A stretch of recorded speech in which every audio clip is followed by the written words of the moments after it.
What's up, guys? Welcome back to the channel. It's your boy Tim, and I'm here with another video slash channel takeover. And look who I brought. You gonna say hey to the people? No?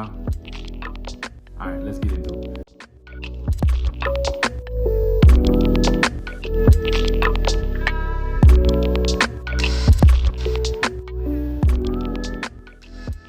All right, so today I am here with my boy, and we are going to talk to you guys about what it's been like for the last 3 months. That's how old you are? 3 months? Yeah, we're going to talk about what it's been like. Where do I begin? So let me preface all of this by saying I love my son. Son, I love you, okay? I love you. He can be a handful. He can be a lot. He can be a lot, as all of my other parents out there know, especially when you were a first-time parent. He has his moments. If we were to go back to when he was first born, I would say one of the hardest things that I don't even think I could have been prepared for was the sleep and the lack thereof. Even from when we were in the hospital, I know Alicia talked about it some in her postpartum video. Go back and watch that if you haven't. But even just in the hospital, when we were in the mommy baby ward, I don't think, shoot, even before that, even when she was in labor, because she was in labor for like 28 hours, I barely got sleep with all of that. And then in the mommy baby ward, he was like sleeping all day and then almost not sleeping at night, basically. So, and I was up with him because, you know, Alicia was kind of down and still, you know, recovering and whatnot. So, it was just a lot. It was a lot to have to handle. It was a lot. I don't know how I could have been prepared for it. Like, I thought being in college, oh, you know, I pull all-nighters. I've done that. I can do that again. But like, it ain't gonna be all of that. What? Bro, what are you talking about, man? No, it's you were asleep and then it was 3 o'clock and then he started crying because either he needed a diaper change or he was hungry or he was uncomfortable or he was up, like he was just ready to be up. And that was a lot because it was like continuous. So it was like every night not getting good sleep. And in the beginning, I'm not gonna lie, y'all, I'm trash sleep. I praise God for Alicia because she was a trooper. Like, I wake up like, No.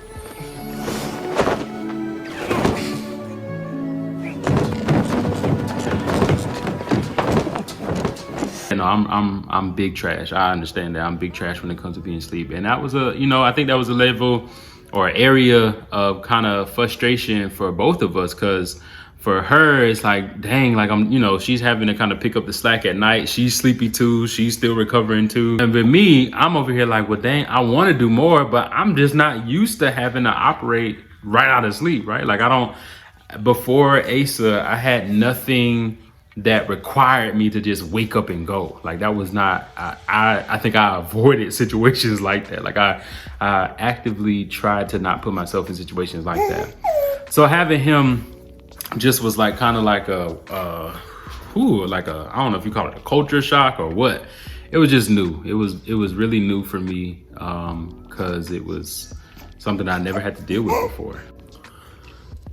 Something else that was kind of difficult was learning how to take advantage of help. So like for the first, probably for like the first week, like as soon as we got home, Alicia's grandmother came and she stayed with us for maybe about a week and a half or something like that. But I know me personally, like from my perspective, I didn't know what to do with the help, right? Like, I didn't know, because again, I'm a new parent. I don't know what to tell her to do. I don't know to say, okay, he need to feed it. Like, I don't know all of that. Like, I'm still, at this point, sleep deprived for like the last 3 days. Ain't been eating right. I've been trying to stay hydrated. Like, it's just a lot going on. You gonna let me talk? You gonna let me talk? Thankfully, she just kind of stepped in And you know, she would cook us breakfast. She was making sure downstairs was clean. Like it's like kind of funny. Like she organized. Like she's a great organizer. She came in and like everything that I had on the counters, like she had nothing on the counters. I ain't know where none of my seasonings was. I ain't know where the oil was. I couldn't find nothing. She put everything up. I think the only thing that was down was like paper towels. One other thing that was really difficult was communication, and this is on all fronts, but I'm gonna talk specifically about like with me and my wife. So as I already said, the sleep thing was an issue, not really knowing how to, you know, accept help, new parent, trying to figure out what to do with Asa. It's just a lot, right?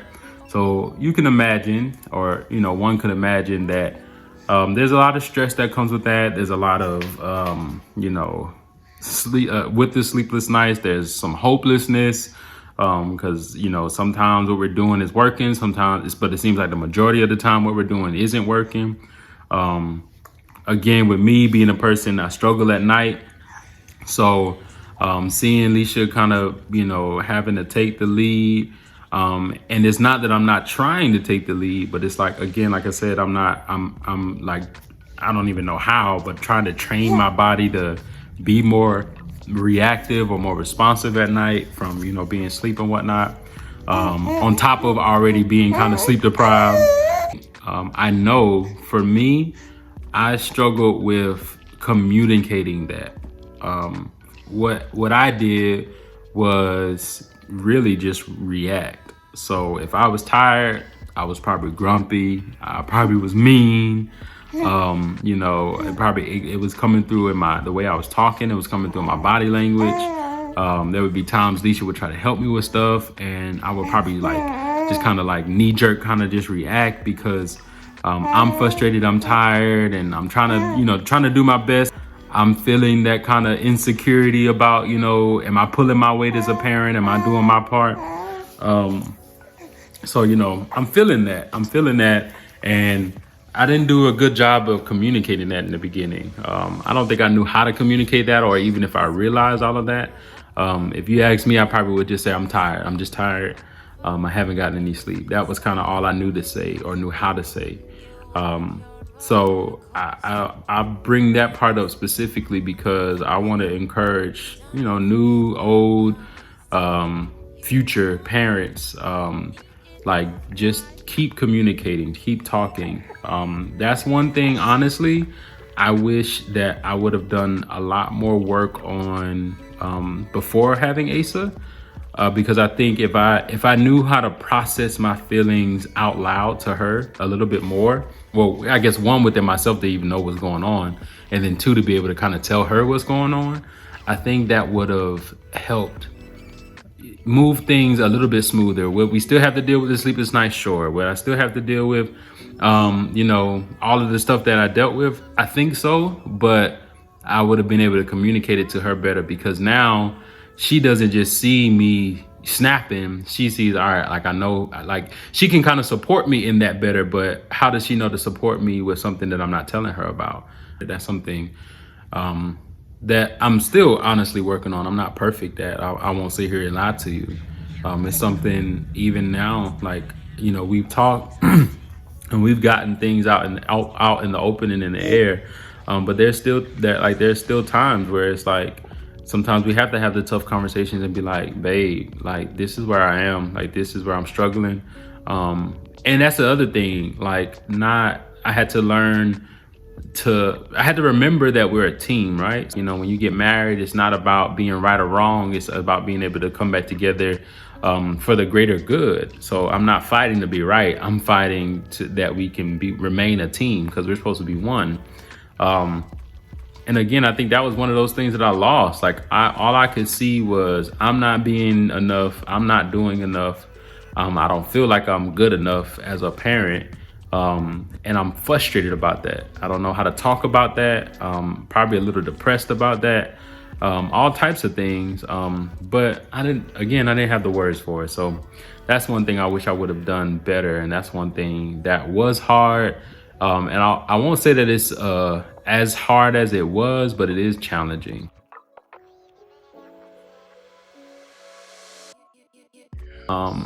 I want to start again by saying I love this little man right here. Look at him, he don't fell asleep.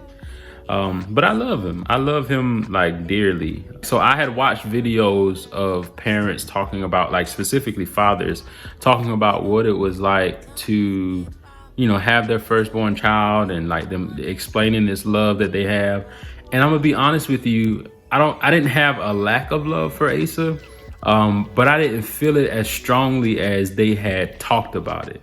So like I heard these fathers, these new fathers, or these fathers kind of retelling their story, talking about how they have this unconditional love. They understand more about God's love based on how they're, what they feel for their children. They feel all of these different things, and I think for me, a lot of that was clouded because of how I was feeling physically and mentally at the time, like what I was just talking about.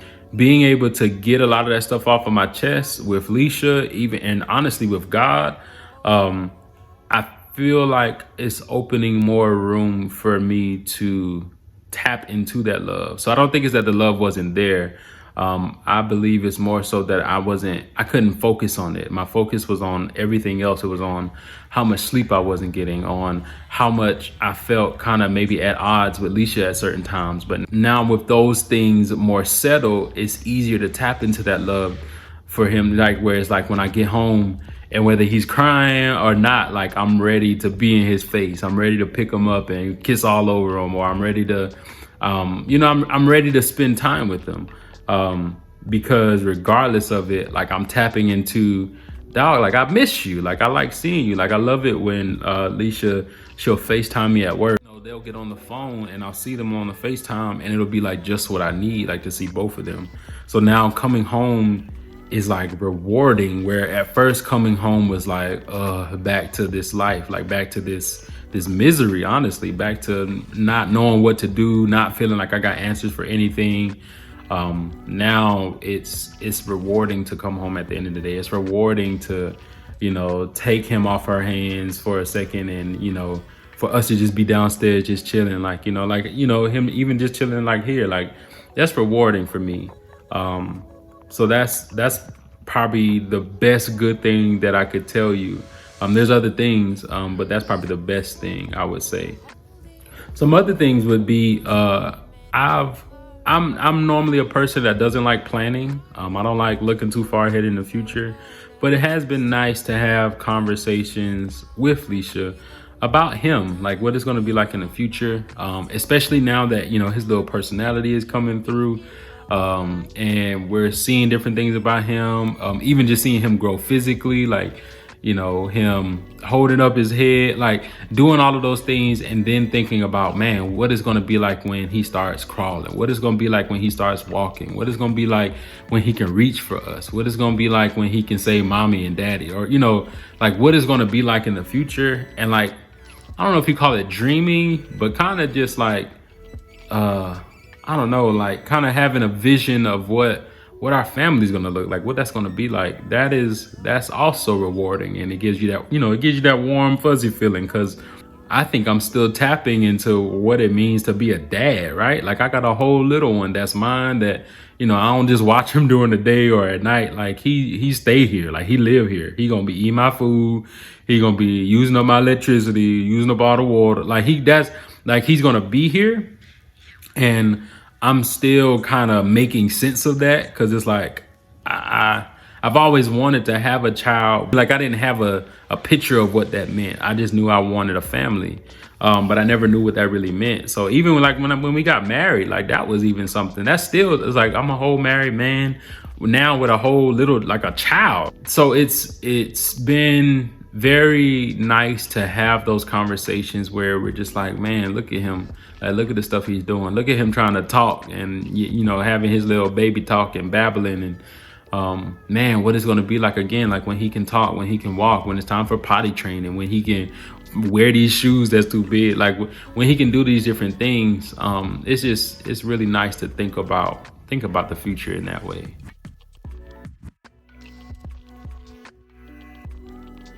Honestly, with the good and the bad that I've talked about, I think I'm at this point, I'm just trying to keep an open mind. One thing that I want to definitely make sure I say is the importance that faith has played, like the part that faith has played. Um, there is absolutely no way I think I would have been able to come to some of these realizations or revelations without God, without being able to really go to God in prayer. That's become a real thing for me. There would be moments to where it's like, I didn't know how to talk. I just knew I felt bad. Like I felt negative. I felt dark. Like I felt like not like myself, and I didn't like it. And I literally had to get to a point to where it's like, all right, if I don't want to feel this way, I can't keep sitting in it. But I don't know what to do. But actually, I do know what to do. Pray. Like that's so it was something. It's like all of that good stuff that we talk and that we learn and that we try to encourage each other with in church. Putting it to work. I don't sit here as someone who's mastered that. But like I kind of refer back to one of my favorite scriptures. And it's where Paul talks about when I'm weak, then I'm strong. I've been trying to live that, really understanding that at every moment I'm weak. Like I'm always going to need God. There's never a moment in time where I don't. So especially with parenting, especially with marriage, like I'm not the expert. I don't have the blueprint for this. The only thing I know to do is the really, like honestly, the only successful thing I know to do is to take it to God. So that's another encouragement I would give, for all of you who watch, if you believe in God, but make it something that you actually live, because it helps. That is our help. That if we can't actually live what we preach, what is it for? Like when he has tough times, when he has hard times, I want to be the father that he can go back and say, okay, what did daddy do? What did my parents do when frustration came? Or what did my parents do in moments where their weakness was on display or where they felt vulnerable? I want him to be able to say, I saw them go to God. That's literally what the Bible encourages us to do, is to rely on him. Trust in the Lord with all your heart, right?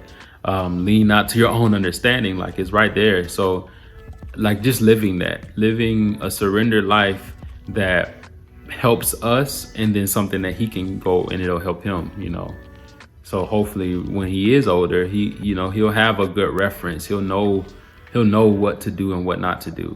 That's probably the most important thing that I can say in this is, don't lose your faith when it gets hard in parenting, when it gets hard in marriage. Look, and we just had 3 months, right? I'm going to continue to need God. I'm going to continue to need guidance. I'm going to continue to need some type of assistance in knowing how to lead a family, right? Like that's the role I choose to take, as one that is, I'm supposed to be the head in the way of, I'm supposed to be in such connection with God that I can learn how to lead my family.